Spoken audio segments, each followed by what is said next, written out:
All right. It is Jeremy Ruffin.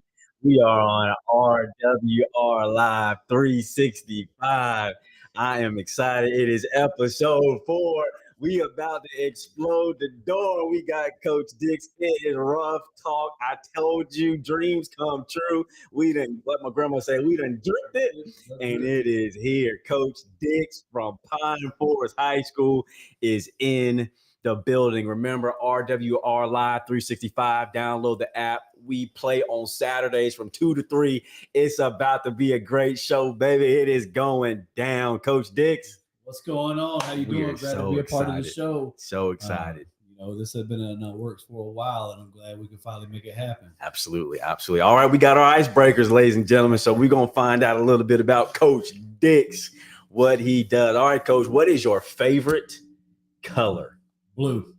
Go with blue. Any shade? It don't matter? It's always been royal blue. Royal blue. Royal blue. Okay. I love it. Coach Dix, when is your birthday?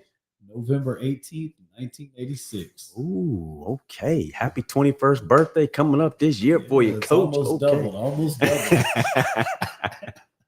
Coach, in 3 words, describe yourself.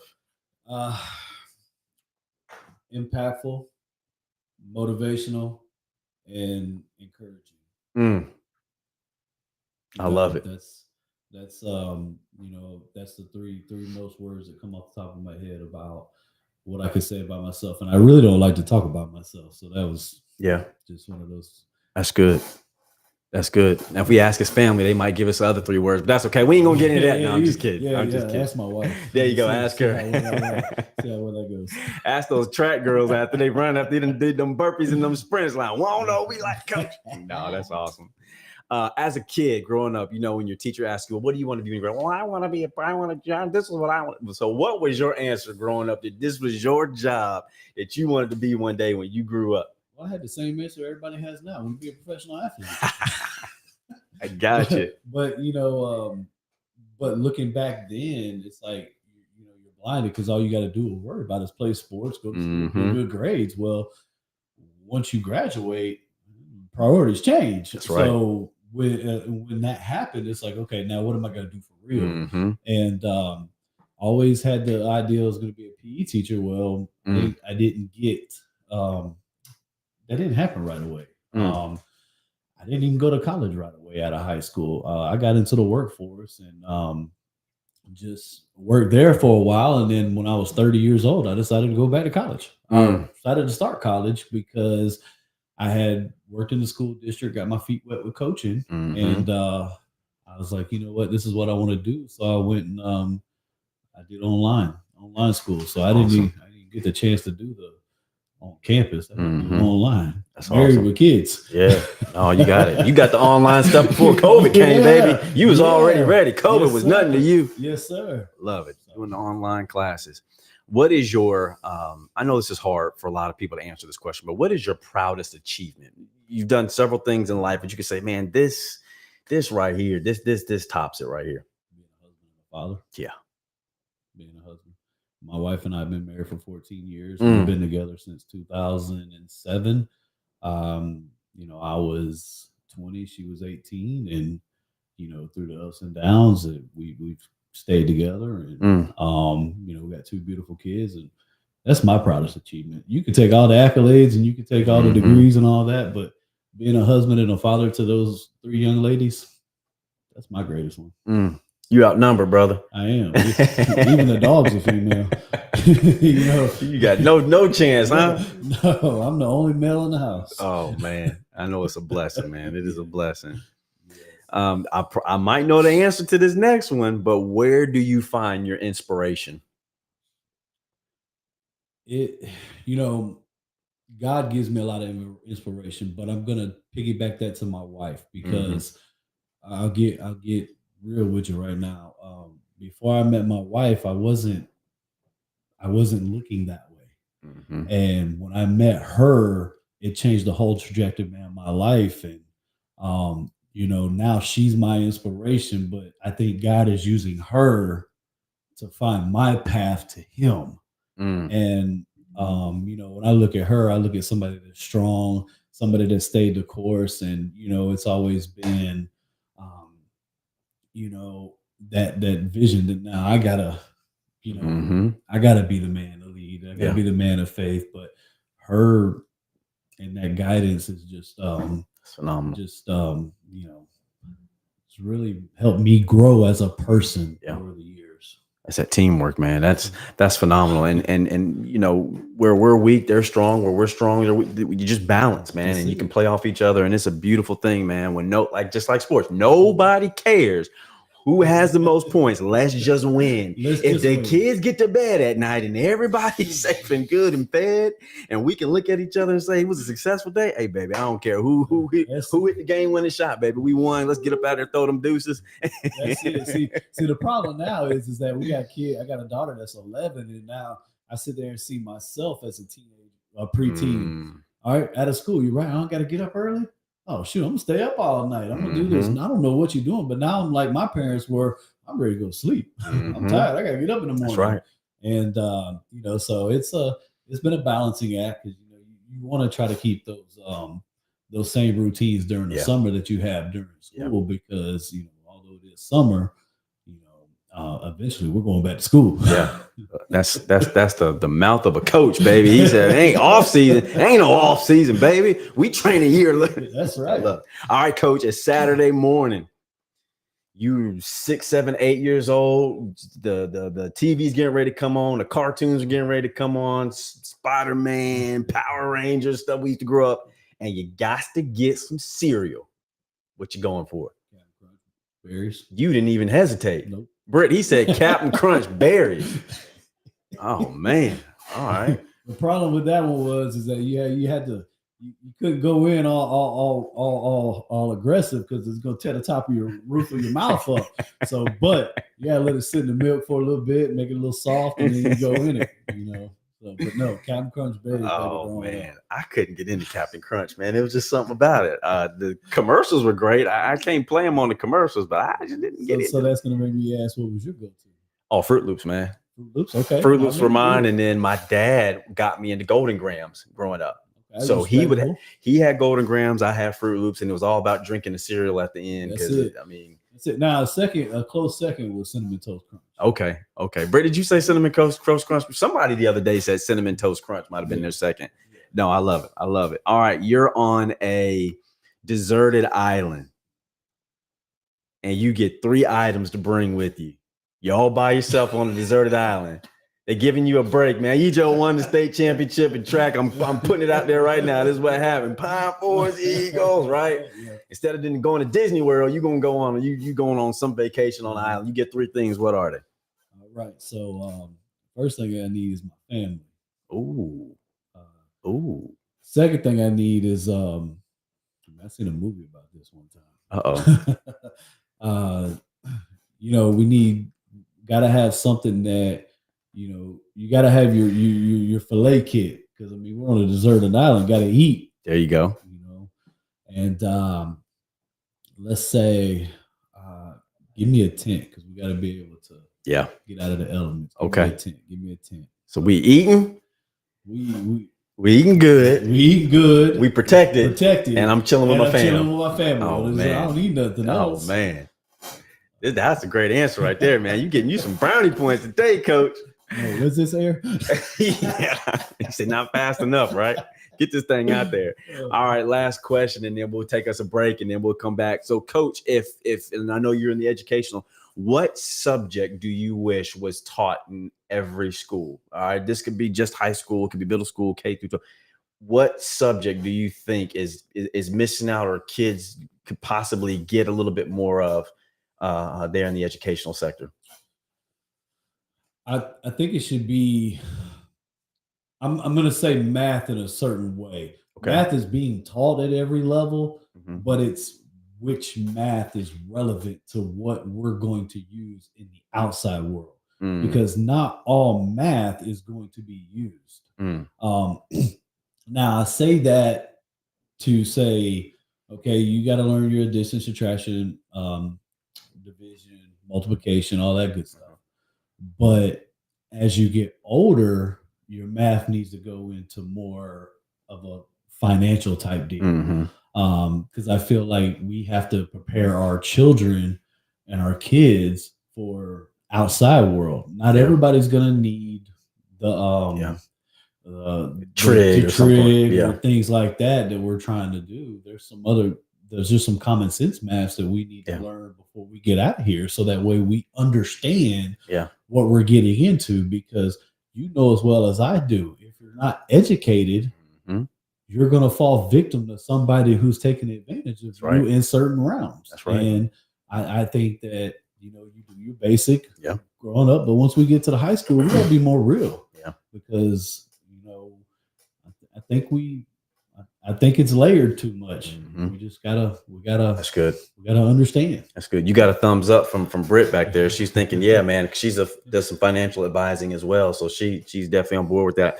So I know there's some other things that you're doing outside before we wrap up and take a break. Is there anything else when you talk to us about that, the financial side, the financial piece, the math that you're talking about, anything else that you're doing in the community that you kind of want to plug in real quick that kind of talk about with your professionalism, things that you're doing? I mean, real quick, I am an independent representative with Primerica, and I think a lot of things that we teach from the financial side are good information that we can get out to the public, and they can use it to the best of their knowledge. But I think it's about education. You just need to be educated on life insurance, investments, how things work. Because if you're not educated on those things, you will be taking advantage of it in the industry.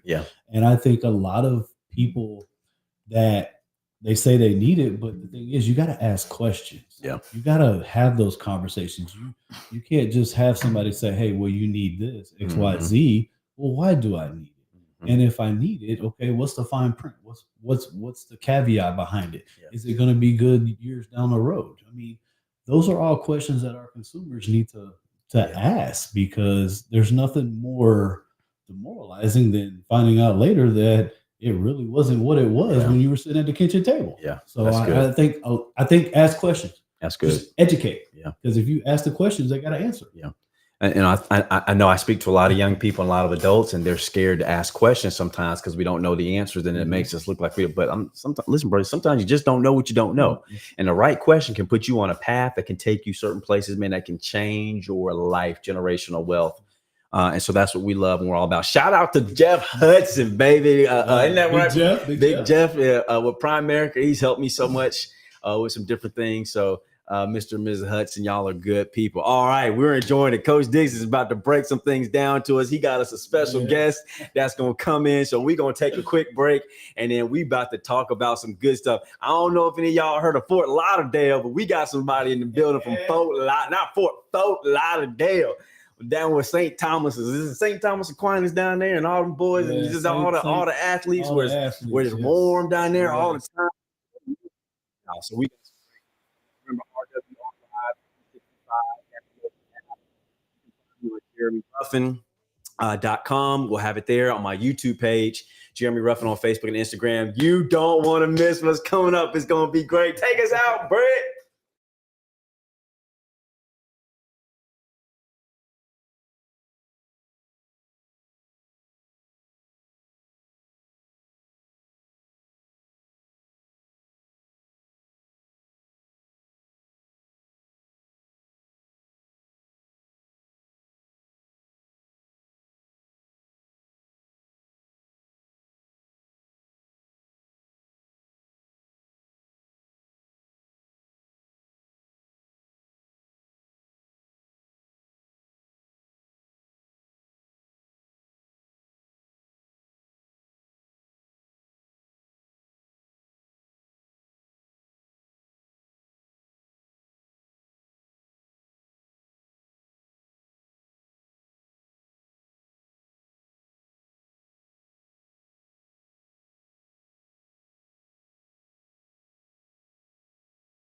All right, we're back. Coach Dix is here, and hey, listen, I had to write it out. I had to sound it out. Coach Mark Guandolo. Boom, you got it. I got it. Mark Anthony Guandolo. Mag, baby. We just going to call him Mag. I love it. So we're going to talk a little bit. We're going to chat it up, man. You got 3 coaches and athletes up here, so I hope we can get through some stuff, man. Yes, we got some good stuff to talk about. All right, so we'll start with Coach Mark, and then we'll work our way around. Tell us where you're from. And can I just say really quick how grateful I am to be on this podcast. I just got here in Pensacola, and Coach Dix has saved me to unload my truck. I came in with a U-Haul by myself, and I would have not been able to unload it in time. He brought some players with him.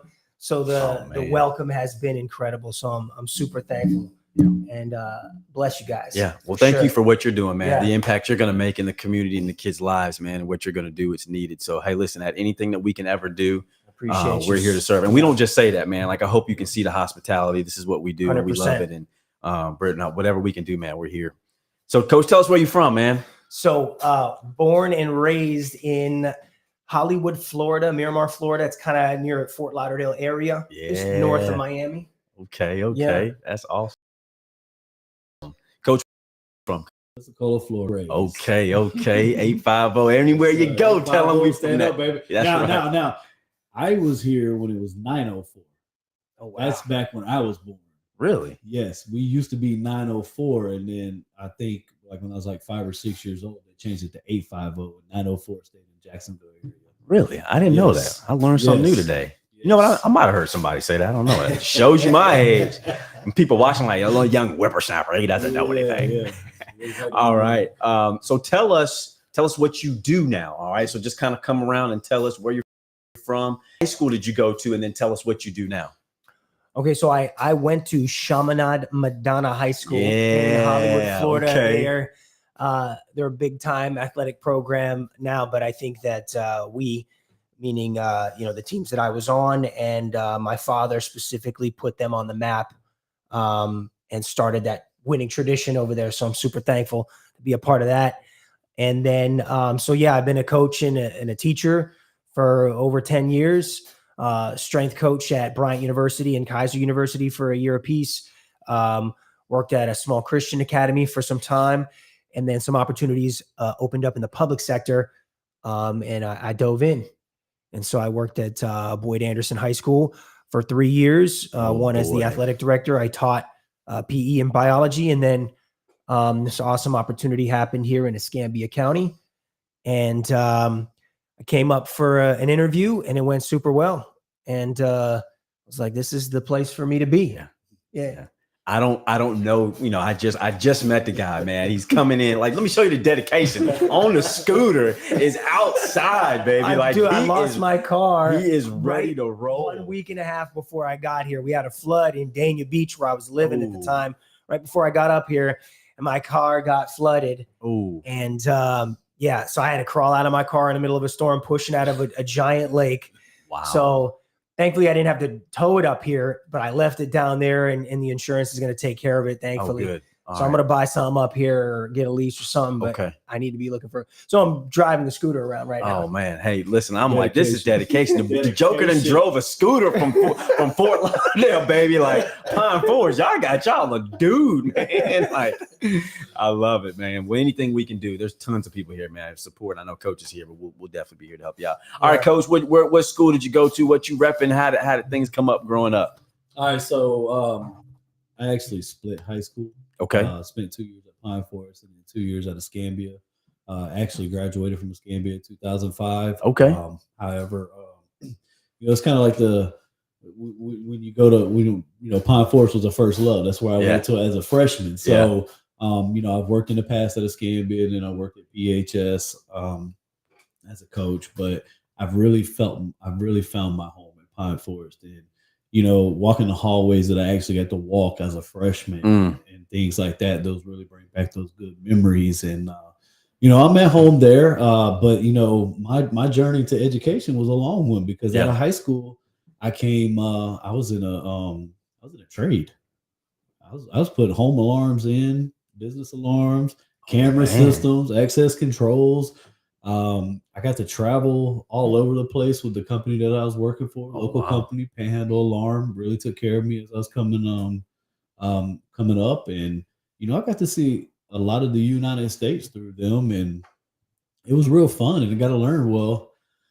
And after my daughter was born in 2012, December, I looked at my wife and said, I think I need to make a change. And, I wanted to be home more, and school district opportunity came up. I got into maintenance. And I spent 8 years in maintenance, and then I graduated, and hey, the rest is history. I was able to find a teaching job. And when did you graduate from college? Tell us again. 2020. Man, that's awesome. 2020. So 3.5 years. You can tell kids like fresh. I've been there, bro. Yes. Don't talk to me about studying and education, and you were, a little wiser, a little farther on in life. So you can have a connection with those young people, man, that a lot of people wouldn't be able to have. That's phenomenal. So, Coach, you were talking to us about Fort Leatherville, Chaminade, baby. Like whenever you watch state football championships, man, they in that thing, baby. Basketball, whatever. So, tell us a little bit about your athletic background. You played. You said Dad was the OG. So, we got to hear a little bit about that. For sure. So, super athletic my whole life. My family. My dad's side is the jocks. My mom's side is the more creative side. Okay. It's funny because my mom she wanted me to be a kicker my whole life. So I was kicking and I was getting good, but there was like this point of my childhood where my father put the ball in my hand. And it was like this unspoken agreement that, hey, you're going to be my quarterback. I don't know if you know this, but this is going to happen. The equivalent of a shortstop. Yeah, there you go. I just started showing up to QB practice, and it was like, okay, I'm doing this, right? Nice. And man, I put a lot of time into it, and I became good. I became good enough. I had great teams around me for sure, and I was a manager. I managed the game. I knew the offense really well. I led, had a high GPA. Like that was kind of my role. And, we'd run. And then there was plenty of room for receivers to be open. Yeah. I would go like, 5 for 8 for 105 yards and a touchdown. Like those were my stats normally. Yeah. 20-yard average right there. I love it. So that was kind of how it was. But, my freshman year, I was the QB on JV. I played basketball. I wrestled. I ran track. So that was, we were talking a little bit too. So I triple jumped and I ran hurdles in track, and I made it to the regional final my junior year. And I was getting good at that as well. But always been around sport, and that's how it was. So I played for my father. My freshman and sophomore year, played Scout O and special teams. I was the backup QB my sophomore year. Junior year, I became the starter. We won 12 straight, and we lost to Immokalee in the regional final, and they ended up winning the state that year. And then my senior year, we came back, and we lost our first 2 of our first 3 games. We played Tyler, Texas for the first game of the season, and they were the defending state champs in their county that year before, and we lost by 1 touchdown. And then we lost to Booker T that year. So everybody was talking a lot of smack, like, these teams aren't what they used to be, and they're kind of soft. And then we won every single game after that and won the state championship against South Sumter. Okay. 51-15. Okay. Yeah. I think I threw for like 70 yards. I had a QB sneak for a touchdown. I made a couple cool plays. I got some highlights.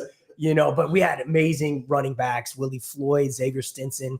They put up some numbers that year. We had a great line. And then I walked on at the University of Florida, All right, cut the interview. All right, we're done. Cut. What, you don't like Gators? What's wrong with that? Hey, I didn't want to give him a heads up. Oh no, what? I wanted to be that organic. Let's go. Okay. So God's got a sense of humor, man. I grew up a Florida State huge football fan. Okay. But I was coaching at Escambia. That's right, of course. So orange and blue, man. You're not too far away. I never did the Gator chomp. I just couldn't. Okay. I felt like I love my boys, man. She's laughing like, what do you do? I just couldn't Gator chomp, man. But no, that's awesome, man. Like, yes. Gator Nation. Okay. Yes. All right. Okay. All right. You guys calm down over there now. No, that's awesome. Okay, so all right, I didn't have it, but I gotta get it. Give us I'm a basketball guy. Okay. Give us a play call. It's you're down 24-21. You're on the 10-yard line, 8-yard line, 4th and goal. Give us a play. Like, what's Pops calling, man? What's like, we're winning Okay. this thing, man. This is triple overtime. We ain't going for no field goal. We going for the dub. We're going shift 2 tight right, 28 waggle. Shift 2 tight right, 28 waggle. Oh, he's putting the ball in your hand, huh? Yeah. He's putting the ball in your hand. Now, Okay. yeah, play action? Or shift 2 army left. Shift 2 army left. 20-25 lead. Now we're Shift running. 2 army left, 25 lead. Yeah. Okay.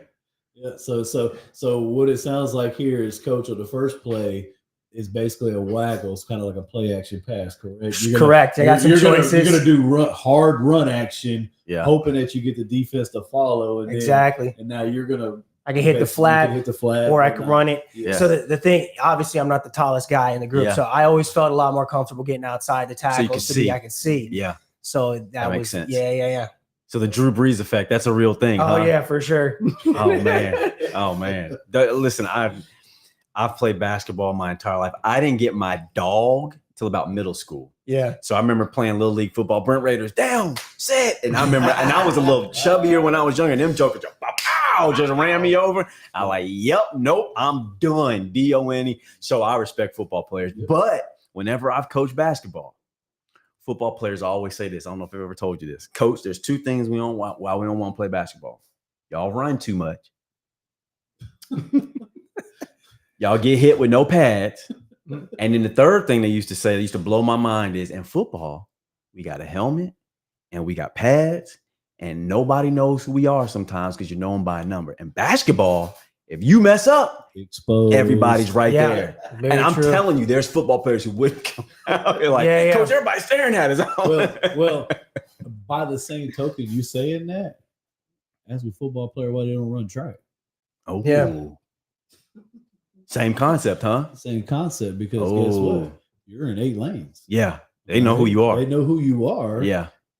And they know what's going to happen. Yeah. Okay. Because if you don't prepare, yeah, and you don't put yourself into, good shape, go out there, you will get exposed on a track. Yeah.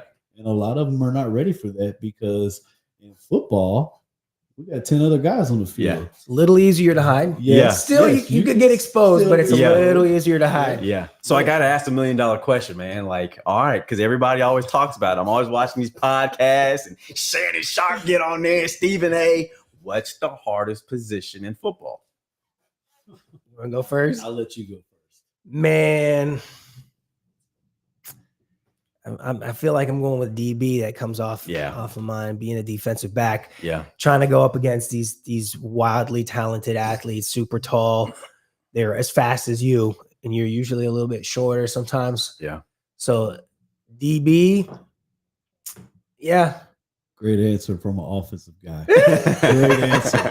Because I'll spin it a little bit. Yeah. A defensive position is harder to play, because I had a coach tell me one time, offense is easy. They know the play. Defense, you got to read the play. Yeah. So we're sitting there, okay, we're going through film. Okay, are they coming out spread? Are they coming out tight? Are they coming out I formation? Well, they can run the same 4 plays out of those formations. Yeah. So we have to sit there and we have to read our cues. And now, as you're a quarterback, you come up to the line, he reads the defense. Yeah. Okay. What are they giving me? Are they giving me a 3 look? Are they giving me a 2 look or whatnot?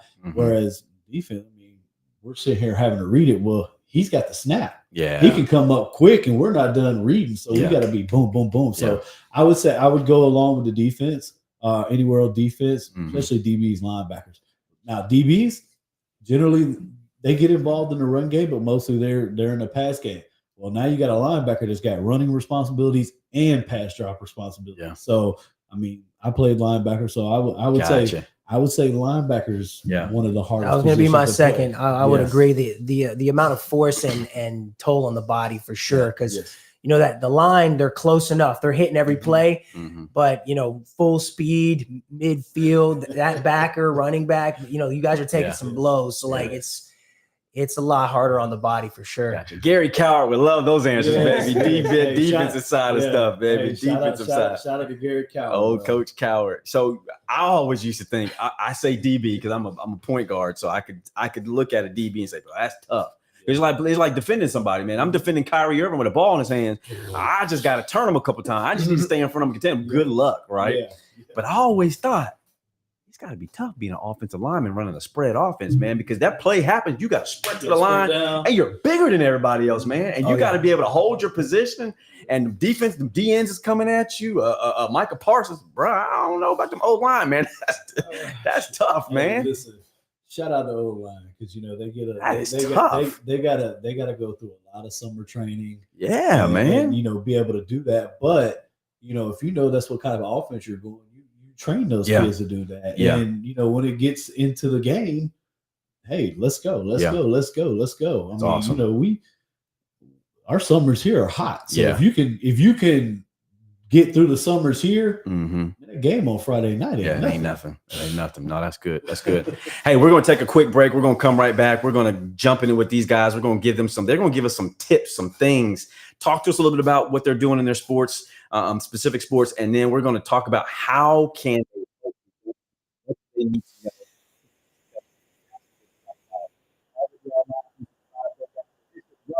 We're going to be right back. Don't you go anywhere.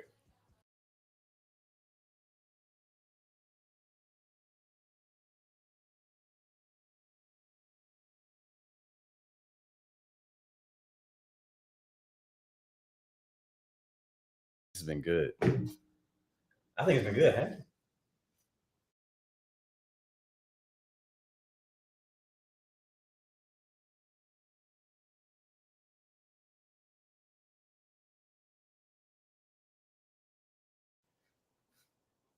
All right, we're back. We got Coach Guandolo. That's right. All right, we just gonna call him Mag, baby. And we got Coach Dix. We talking about football. We're talking about the hardest position to play, offense and defense. They're going at each other. I love it. It's been good. So talk to us a little bit, Coach, about what you're doing now. Like, this is phenomenal. I met Coach Dix. I met you at Escambia. Was that the first time I met you? Yes, it was at Escambia. And this guy has been just consistent, just constant, just been what you see, Coach, is what you're getting, man. Come up here, I'll take you. I mean, this is him. I'm not just saying it because we're on a podcast, because I'm going to be straight up with you. If I ain't going to, the kids going to tell you. If I ain't going to lie to you, the kids ain't going to lie to you. Nah, man, Coach Dix ain't. But, man, phenomenal guy. Love everything he stands for. If a kid came in here right now or anybody said, man, I ain't got a shirt, he'd give the shirt off his back. He would do whatever he could, and I know he would. So, Coach, talk to us a little bit about what you're doing now, man. It's a little bit of a transition. We got some new things going on, man. So as much as you want, kind of talk to us about kind of what you're doing now. And then I want you guys to kind of piggy off what you're seeing now for athletes and student athletes, and what can we do to help our student athletes in our community. So one of the things is now, I got my dream job to be a PE teacher. But not last year, but the year before, I was presented an opportunity to become an academic advisor. And it was a role that I wasn't familiar with at the time, but it was a role that I was like, man, that'd be pretty cool. Because not only do I get to continue to help kids, the way it was presented and the way it's been is I get to help kids with an academic standpoint athletically. And so I'll hit on that point is I'm the NCAA compliance guy also. Huge. And so one of my main jobs is that if the head coach identifies somebody that may be a prospect for NCAA, NAIA, they let me know, and now they're on my radar. And so I create a profile for each kid at the time, and which I use Core Course GPA, which gives me an opportunity to keep track of their core course. Because here's the thing that they don't tell you about when in recruiting is there's an academic standard to go along with it. And you have to make sure that you're NCAA compliant, NAIA compliant, because you can't just go take classes, graduate, get a 3.2 and say, hey, I'm going to go be Division I or Division II, because there's actually academic standards in certain classes that the NCAA may not recognize. That clearinghouse is important, man. That clearinghouse is important. And so it's my job as the academic advisor of that to go in there and make sure that all our kids are on track, taking the right classes that the NCAA chooses, and make sure that they maintain that 2.3 core GPA. Yeah. Now, when I say core GPA, it's your math, English, science, and social studies. Say that again so people can understand. Your math, English, science, and social studies. It's good. So it's 16 core courses that you're worried about that determines whether you're NCAA eligible. You got to have 4 years of English, which, you're going to take English freshman, sophomore, and junior, senior year. So you're going to take that all the time. And then you got your math, who you got to have 3 years of math at least, algebra 1 or higher. Well, also you need to make sure that you are compliant in what your county requires to graduate. Because I know, with us, you got to have geometry, algebra, all that good, those things. So those are things you would have questions with your counselor about. Yeah. Also, you got to have 2 years of science. Then you got to have 2 additional 2 years of social science, 4 additional years of English, math, social studies. Yeah.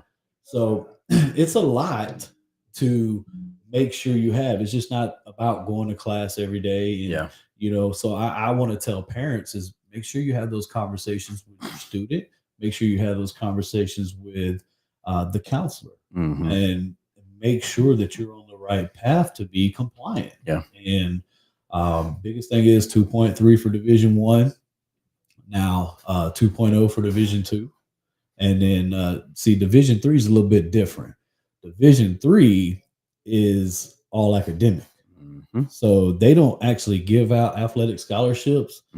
So they can actually play the seesaw back and forth of what they require on the academic side. So and one thing I want to say too is make sure you have conversations with the school you're interested in. Absolutely. Also, because while the NCAA doesn't require testing anymore, that school that you're trying to apply to may still require you to take the ACT, SAT.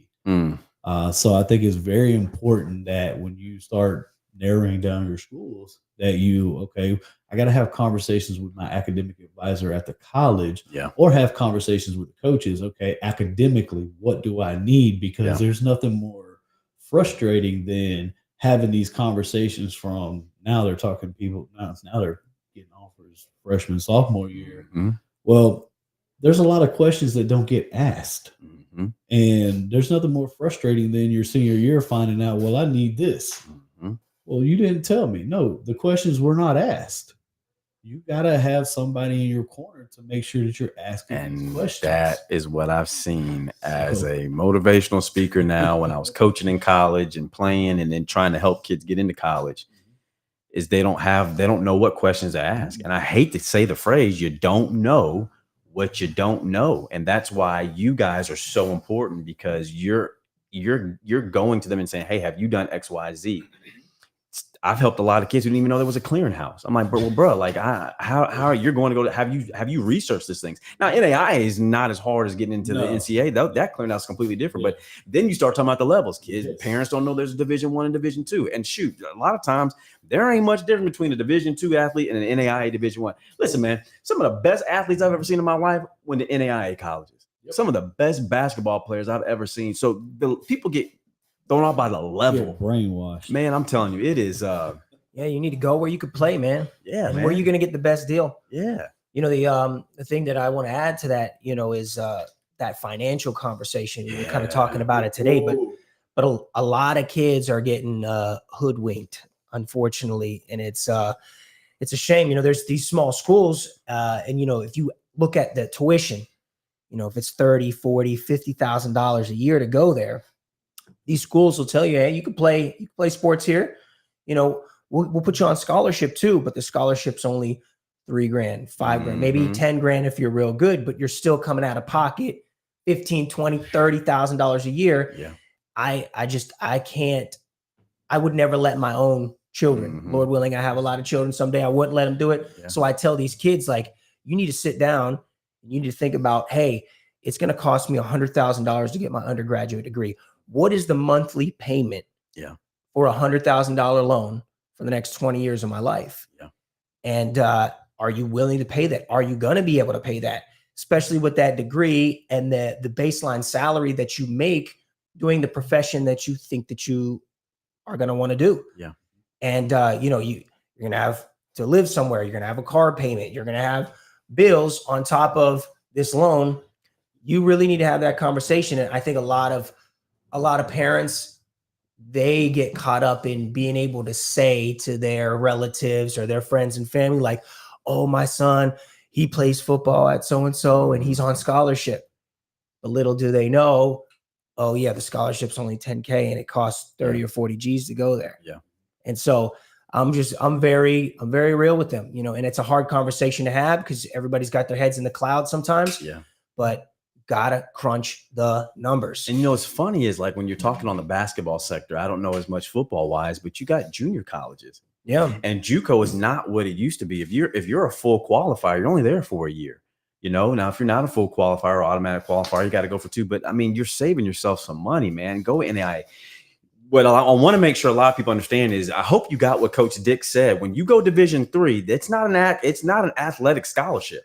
Like, that is straight academic money. Now, unless something has changed, but I played Division III, like, it's mostly academic.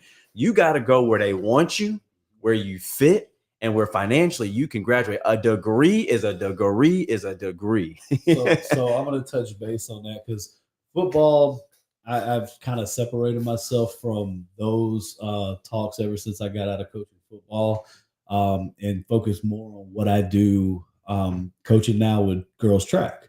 And I can tell you that in my experiences, a Division I track program has, I think it was 16 and a half scholarships for cross country and track.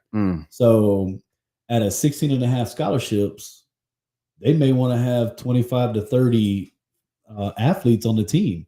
Well, how do you get 20 to 30 athletes on the team? You got to split those scholarships up. So from a track standpoint, the odds of you getting a full ride paid for are not very good unless you meet certain standards. So in track, is it all about time? It's about time and where you fit in their conference.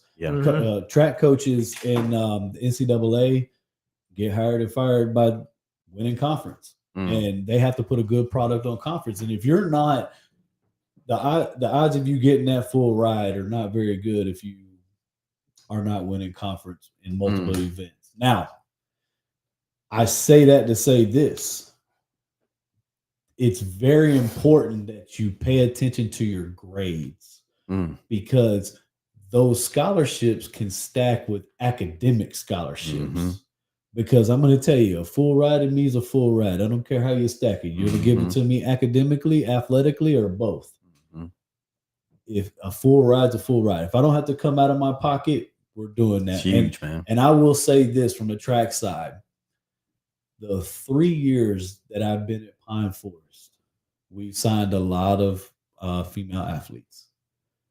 I can probably count 2 of them. I think I counted 9 in the last 3 years that I've been there.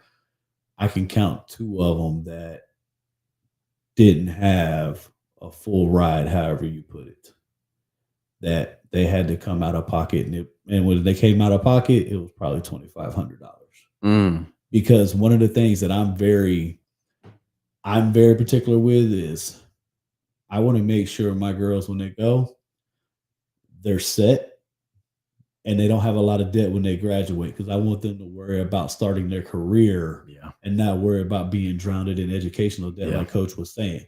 So I've had to tell girls, you may want to stay in Florida, but this school's $25,000 a year. That and in 4 years, that's $100,000, like Coach was saying.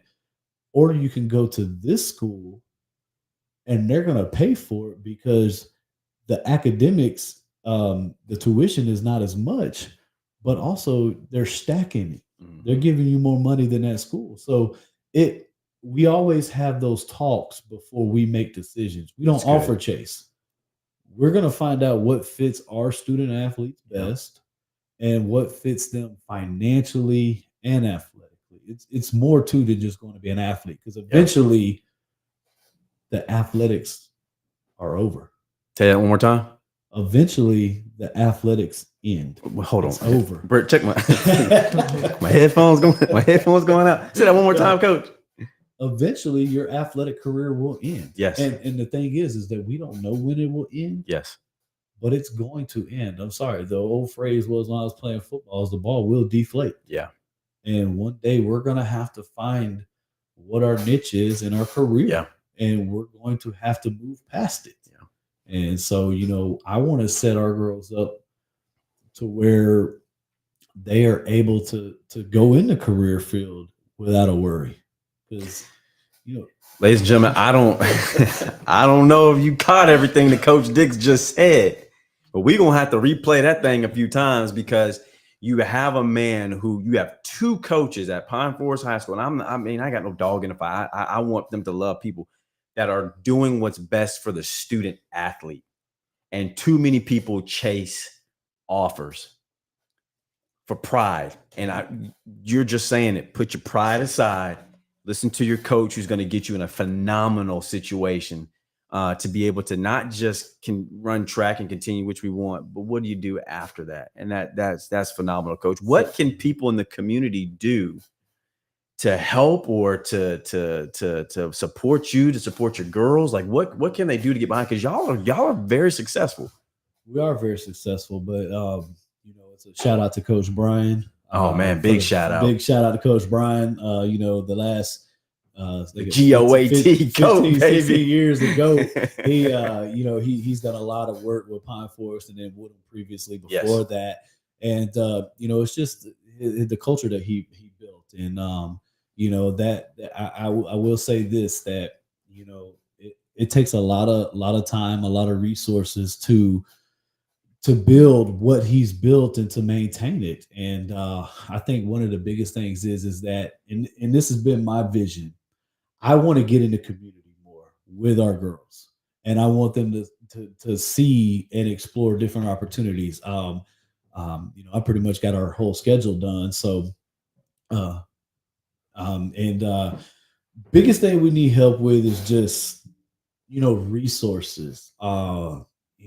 We got a lot of new uniforms, travel's a big one, because every year state seems to be in Jacksonville.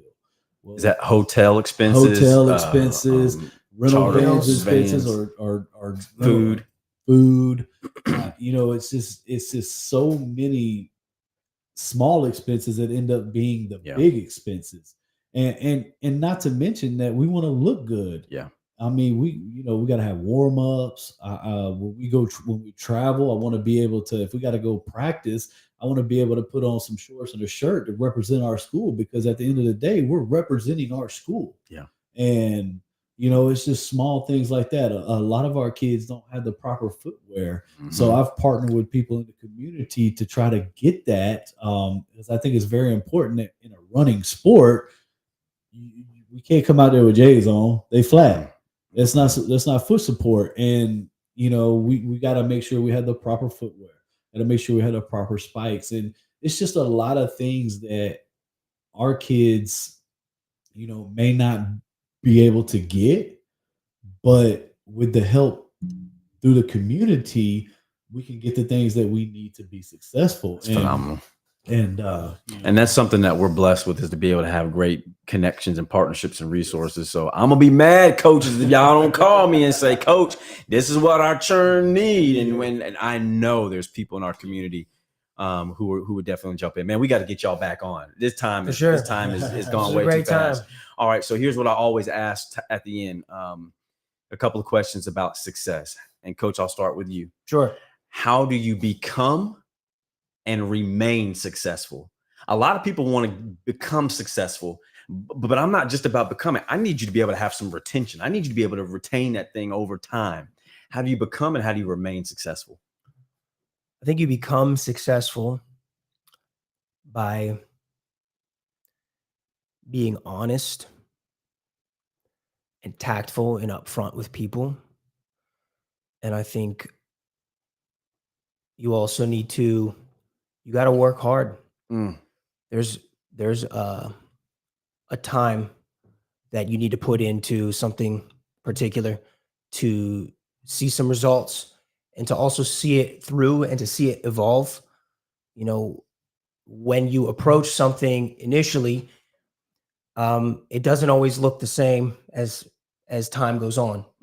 And you got to be able to notice that and be able to make an adjustment. And so, yeah, I think being honest, putting that time in, the hard work, and being able to make a pivot and evolve through that experience, being open to the mystery that life is. I had a quote recently that I've liked a lot, but pride tries to create a reality, and then you want to live in that reality, right? So you're trying to conjure up this kind of this thing, but humility accepts the world the way that God created it. And I think if we do that, we can really meet it where it's at and really serve the community, the area, the people, that moment, to reach some sort of success. And then to stay there, you got to nurture that. There's got to be a sort of consistency and relationship building. You come back to the place that you work because you love the people, you like working with those people, and you enjoy your leadership, and you believe that they're competent, and those are the things that make it last. So yeah, those relationships, I think, is what makes it last. That climb initially, relationships are important too, but I think that sums it up. I think you just wrote the first chapter of your book, Coach. Oh, Goodness, I hope you don't copyright. I'm gonna steal some of that stuff. It's on the video. If you see that getting reposted sometime soon, just know it was me. I stole it. I feel like I was stumbling a little bit. I don't know. That was good, man. That was really good, Coach. I'm gonna throw a curve at you. I want to also go to the flip side, like you always say. How do people become unsuccessful or fail? He talked about success and remaining, and you might be able to touch on about how do people become unsuccessful? What happens in that process where they just lose sight of it, or things just don't stay as longevity as possible? I think one of the things that people do is they get complacent. When they get to the mountaintop, it's like, okay, the hard work's done. No, the hard work just began. Man. And I think whenever you get there and you just see yourself getting that success, is that, all right, well, I'm going to slack off today. Hey, I'm up here. I'm going to slack off. Okay. It's kind of like from a track standpoint is okay. I just ran my PR. Well, Monday when I show up to practice, I'm not going to get everything I got because I just PR'd. So what's going to be the difference between next week? No, that's not how this works. We got to work harder when we get to the top. Yeah. And I think that, and when you get to the top, guess what happens, Coach? You don't fall out when I tell you this. You become more popular. You got more outsiders coming in now that want to hang around you because now you're more popular. And so guess what? Now you're getting, man, I'm cool, man. I'm cool. And then guess what? They start feeding into you, and it's not the positive stuff. And then guess what? Eventually you just fall off because now you're becoming a product of your environment, and you forgot what got you there and the people that helped got you there. You're not looking at them no more. You're looking at the ones that didn't come till you was at the top. So I think a lot of that, and I think that a lot of that with our youth, a lot of that happens. Yeah. And it's our job as coaches and mentors to prevent that. But can I share one thing with you before we wrap up? And I want to tell you this. This is because I thought I was going to get the previous question. Okay, so go ahead, man. That. I like that. I want to give you something that I shared to my girls and our coaching staff yesterday because I challenged them. Okay. A dream written down with a date becomes a goal. A goal broken down into steps become a plan. A plan backed by action makes your dreams come true. So what I did is I challenged them to get a journal. Okay. Write down goals, academic, life, athletic. Okay. Break down the plan of how we're going to get there. And then let's put those plans into action and then find you an accountability partner, whether it be one of your coaches, whether it be one of your teammates, and help each other out. Because at the end of the day, Ruff, it's not about athletics all the time. It's about building this young generation to be successful at the next stop, because I'm not always going to be there. What I mean by that is I'm not always going to be your coach. I got you 4 years. And then you're going to go to another coach. But what I can do is I can do my part as that village and instill some things into you that you can take to the next level and you become successful. It's awesome. And I think that, you know, a lot of times we get caught up in wins and losses and this and that. It's more about that with me. Yeah. And it's always going to be more about that with me, because I win when you win in life. That's when I win. When you become a great mother, a great father, a successful doctor, lawyer, or successful at whatever you do. That's when I win. The scoreboard don't tell me whether I win or not. This was part 1, baby. I'm just going ahead and put it out there right now. That was part 1. I don't know what y'all got going on, but we're going to get you back on. Listen, it's been great. This is Ruff Talk. This is Jeremy Ruff. Remember, RWR Live 365. Download the app. You can go to